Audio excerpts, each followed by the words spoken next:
मसीह में आप सबको सलाम। अजीज़ो, आज हम बात करेंगे कि क्या हमारे पास ये हक या इख्तियार है कि हम सिफारिश करें कि इस मरने वाले को हमारे कहने पर इब्राहिम की गोद अता की जाए। अजीज़ो, मसीही जनाज़ों में आपने अक्सर देखा होगा कि मरने वाले शख्स के लिए ये दुआ की जाती है कि ऐ बाप, इस मरने वाले शख्स को, जो औरत हो सकती है या मर्द भी हो सकता है, गर्ज वो मरने वाला किसी भी उम्र का ही क्यों ना हो, उसको बाप इब्राहिम की गोद नसीब कर। क्या हमारे पास ये हक है या इख्तियार मौजूद है? अजीज़ों, मेरी समझ के मुताबिक जवाब है नहीं, हम ये हक नहीं रखते। गोद से मुराद क्या है? गोद से मुराद अजीज़ों, अगर हम गौर करें तो लफ्ज़ गोद का आसान सा मतलब है आगोश पहलू में बालिग बनना, गोद लेना या फरसंदी में लेना। अजीज़ों, यीशु मसीह हमेशा लोगों को मिसाल देकर समझाता था।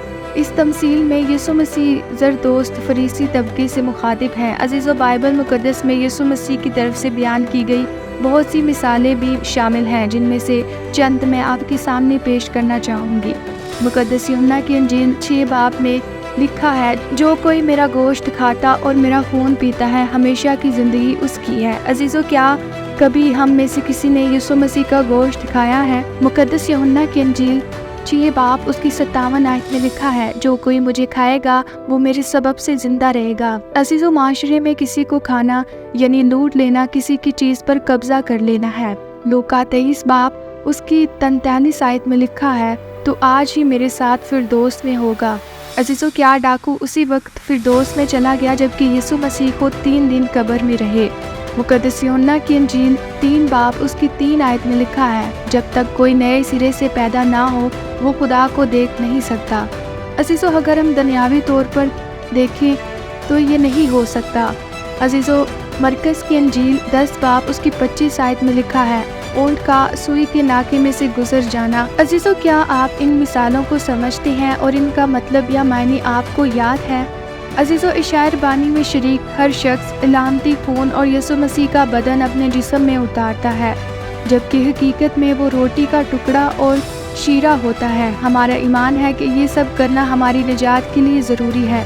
अमीर और गरीब लाज़र की इस तमसील में यीशु मसीह ज़रदोस्त बुनियाद पर सतून से मुखातिब नज़र आते हैं।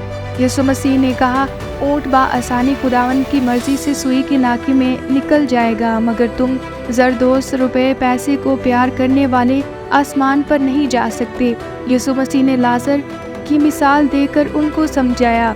मुक़द्दस लूका की इंजील 16 बाब उसकी 22 से 23 आयत में लिखा है, और ऐसा हुआ कि वो गरीब मर गया और फरिश्तों ने उसे ले जाकर इब्राहिम की गोद में पहुंचा दिया, और अमीर और दौलतमंद भी हुआ। उसने आलमरवाह के दरमियान अजाब में मुब्तला होकर आंखें उठाई और दूर से लाज़र को गोद में देखा।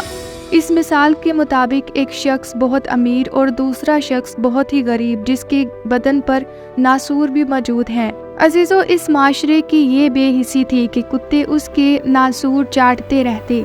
आज के अमीरजादों की तरह वो ज़रदोस्त भी बज़ाहिर नमाज, रोज़े और सबत की इबादत में बढ़ चढ़ कर हिस्सा लेते थे। इस गरीब भीख मांगने वाले लाज़र के इलाज और खाने से वो गाफिल नज़र आते हैं। ज़रदोस्त फरीसी समझते थे बीमारी, गुर्बत, इफलास एक लानत है। यीशु मसीह ने जिस तरह डाकू को बताया, तू आज ही मेरे साथ फिरदौस में होगा, वक्त से बहुत पहले ज़िंदगी का परवाना डाकू को बख्श दिया गया, वैसे ही मजबूर, बीमार, तंग दस्त, यारो मददगार लाज़र को मिसाल बनाकर पेश किया। अजीज़ों, यूहन्ना आरिफ मुकाशफा में फरमाते हैं, और बुजुर्गों में से एक ने मुझसे कहा कि ये सफ़ेद जामे पहने हुए कौन है, कहाँ से आए हैं? मैंने उससे कहा, ऐ मेरे खुदावन, तू ही जानता है। उसने मुझसे कहा, ये वही है जो उस बड़ी मुसीबत से निकल कर आए हैं। अजीज़ों, यीशु मसीह ने जिस अमीर शख्स की मिसाल दी वो फ़िक्रमंद ज़रूर है, वो अपने भाइयों को बचाना चाहता है। वो लाज़र के ज़रिए अज़ाबी अहवाल से अपने भाइयों को वो आगाह करना चाहता है, मगर उसको जवाब मिलता है, उनके पास मूसा और नबियों का कलाम मौजूद है, वो उनकी सुने। अजीज़ों, देखा जाए तो कब्रों से ज़िंदा होने वाले बहुत से लोगों का जिक्र बाइबल मुक़द्दस में मौजूद है। यीशु मसीह ने भी बहुत से मुर्दे ज़िंदा किए। अलीशा नबी ने भी मुर्दा बच्चा ज़िंदा किया। फिर जब किसी दफन होने वाले मुर्दा शख्स की हड्डियां अलीशा नबी को छू गई तो वो मुर्दा भी ज़िंदा हो गया। ना तो ये बच्चा اور نہ ہی وہ شخص قبر میں ہونے والے واقعات کے بارے میں کچھ بتا سکا۔ عزیزو، بچہ تو اس بندہ خدا نے جلدی جلدی زندہ کر دیا تھا، وہ کچھ نہ بتا سکا اس نے قبر میں کیا دیکھا۔ لیکن عزیزو، دوسرا بندہ تو بہت عرصہ قبر میں رہا، لیکن یہ بھی قبر کے احوال کو بیان کرنے سے قاصر رہا۔ عزیزو، یسوع مسیح کا دوست لازر اور مریم مارتھا کا بھائی 4 دن قبر میں گزار چکا تھا، وہ بھی قبر کا احوال بیان نہیں کرتا۔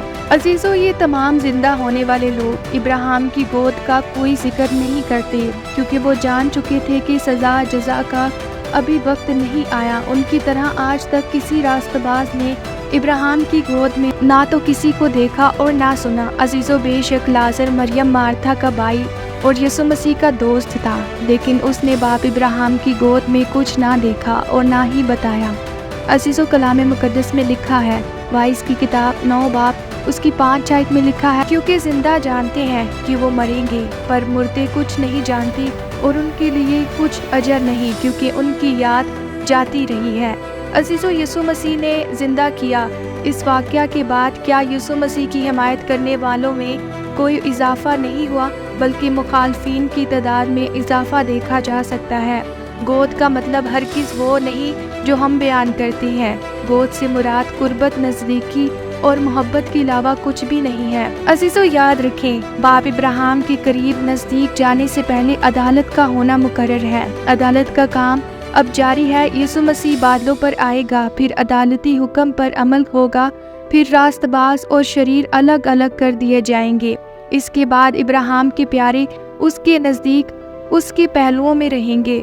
یسوع مسیح کے وعدے سچے اور برحق ہیں، ان کی تکمیل کا انتظار کرنا، صبر کرنا تو ہمارا فرض بنتا ہے۔ خداوند آپ سب کو اس کلام کے وسیلہ سے بہت برکت دے۔ خداوند آپ سب کے ساتھ ہو، آمین۔ عزیزو، ویڈیو کو لائک اور شیئر کیجیے اور اپنی رائے کا اظہار کومنٹ باکس میں کیجیے۔